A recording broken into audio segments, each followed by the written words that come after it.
Hello दोस्तों, welcome back to Tryst with Law. We all made a tryst with law sometime in our lives and that's why we're here.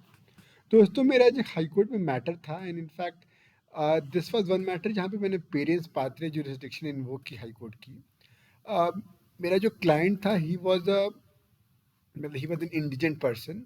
वो actually boxer था but he was living from hand to mouth. वो partner training करता था. Let's say जैसे अगर आप भी boxing के किसी कंपटीशन में आप पार्टिसिपेट करना चाहते हो तो आपके साथ में फ्रीलांस ट्रेनिंग वो करता था और उसे कुछ उसको 400-500 रुपये मिल जाते थे. बट हुआ यूँ कि उसको कुछ अपनी और वो खुद भी अपनी प्रैक्टिस करता था and he was silver medalist वगैरह भी वो था नेशनल कंपटीशन में.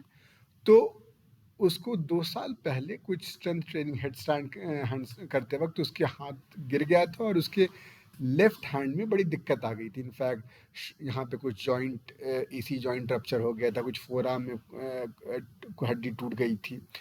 तो वो जब सफदरजंग हॉस्पिटल गया तो उसमें उसकी अच्छे से मतलब इलाज नहीं हो पाई. इनफैक्ट हमारा तो एलिगेशन है, in fact I should not say that specifically, लेकिन हमारा एलिगेशन है कि बहुत धांधली हुई थी, उससे पैसे वैसे लिए गए थे वहाँ पर.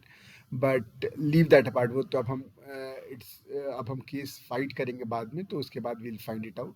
बट पॉइंट ये है कि द यूजुअल प्रेस्क्राइब थिंग कि अगर आपका 6 महीना से पुराना अगर कहीं इसी जॉइंट रप्चर हो जाता है तो आपको जॉइंट रिकन्स्ट्रक्शन करना पड़ता है, जिसके लिए आपको टेंडन वगैरह लगाने पड़ेंगे और वो टेंडन आप ही के बॉडी से कहीं काट कर लगाए जाते हैं, जो कि यहाँ पे नहीं हुआ था. और तो उन्होंने लिखा हुआ है पर्ची पे कि हमने किया है आपका जॉइंट रिकन्स्ट्रक्शन, लेकिन क्लाइंट के शरीर पे कहीं ऐसे टाके नहीं पड़े थे जहाँ से टेंडन मतलब काटा गया हो. सिमिलरली ये हड्डी भी फोराम की टूट गई थी और वहाँ पे बोन ग्राफ्टिंग करनी पड़ती. उन्होंने अपने पर्ची पे सफदरजंग वालों ने लिख कर दिया था कि हमने बोन ग्राफ्टिंग की है. But point is bone grafting में तो आपके शरीर से कहीं हड्डी काटी जाती है, फिर कहीं ना कहीं कुछ हुआ ही नहीं था. Irrespectively that is not the point of concern. मतलब इसकी मतलब 3-4 महीने बाद दिक्कत होने लगी थी और यहाँ पे जो उन्होंने इम्प्लांट लगाया था शोल्डर पे वो खुल गया, वहाँ से स्क्रू दिखता है. फोराम पे शायद वो जो स्क्रू जो लगाया गया था इम्प्लांट के वो ऊपर आ गया था और कोई नस वो इम्पिंच कर रहा था. तो अगस्त में उसने अभी तो पहले अपना कुछ कुछ इलाज कराया, कुछ ठीक हुआ, फिर ये गया सफदरजंग वापस. तो ऑब्वियसली उन्होंने भगा दिया, बोला कि हम कोई मेडिकल नेग्लिजेंस नहीं है, कुछ नहीं है. बट ये अगस्त में इसने ग्रिड फाइल करी थी, नॉट थ्रू मी, और उसमें आरएमएल को डायरेक्शन दिया गया था. ये कहा कि एलएनजेपी और आरएमएल मेरे घर के पास है, आप उसमें से किसी में मेरा इलाज करा दो. एलएनजेपी ने हाथ खड़े कर दिया कि हमसे नहीं हो पाएगा. तो आरएमएल को कोर्ट ने डायरेक्शन दिया था. आरएमएल ने बोला भी था कि हम कर देंगे, मतलब यूनियन ऑफ इंडिया रिप्रेजेंट मतलब ऑन बिहाफ ऑफ आरएमएल ये बोला था कि उन्होंने कहा है आरएमएल वालों ने कि हम कर देंगे. अब द पॉइंट इज, अब ये क्लाइंट कहीं पे भी जाता था कि आरएमएल में और ये जैसे अपनी मेडिकल हिस्ट्री बताता था कि भाई सफदरजंग में ये हुआ कि डॉक्टर को लगता था. अब again I should not say this, but he used to become persona non grata. मतलब अगर वो मेडिकल हिस्ट्री बताएगा तो लोग उसको डिसमिस कर देते थे कि नहीं, इधर उधर दौड़ाते थे.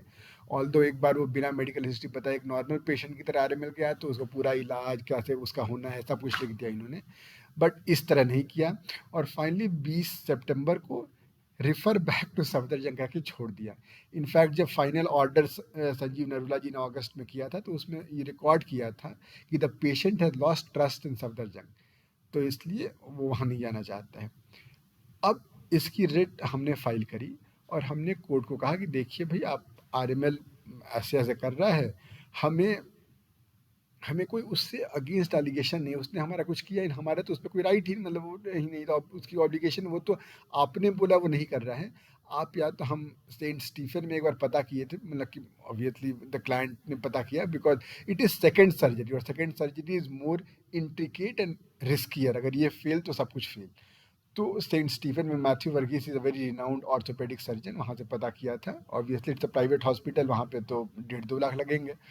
तो या तो आप मेरा इलाज सेंट स्टीफन में करा दो और ministry of youth affair, social justice, इन लोगों के पास डिस्क्रिशनरी ग्रांट होते हैं, या सफदरजंग से पैसे दिलवाओ, उसकी वजह से दिक्कत हुई है. और नहीं तो आप एक ऑर्थोपेडिक सर्जन्स की कमिटी बना दो एंड वो डिसाइड करें मेरा बेस्ट कोर्स ऑफ ट्रीटमेंट क्या होना चाहिए. Obviously but this is our ultimate prayer. But the first day जो आज हम रिट एडमिट हुई, इसमें कोर्ट ने आरएमएल से पूछा कि आपने सफदरजंग वापस क्यों रेफर किया despite the clear instruction direction by the court कि आरएमएल में इसका इलाज होना चाहिए, एंड दैट टू आपके कहने के बाद. तो I'll keep you updated. इसमें अगली डेट शॉर्ट डेट 25 नवंबर मिली है, मैं I'll keep you updated.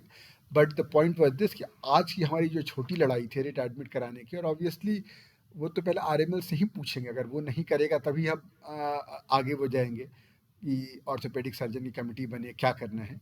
But आज हम अपनी छोटी लड़ाई में एक छोटी जीत हमने हासिल कर ली है, एंड लेट्स सी आगे क्या होता है. Till then, bye bye and enjoy trust with law.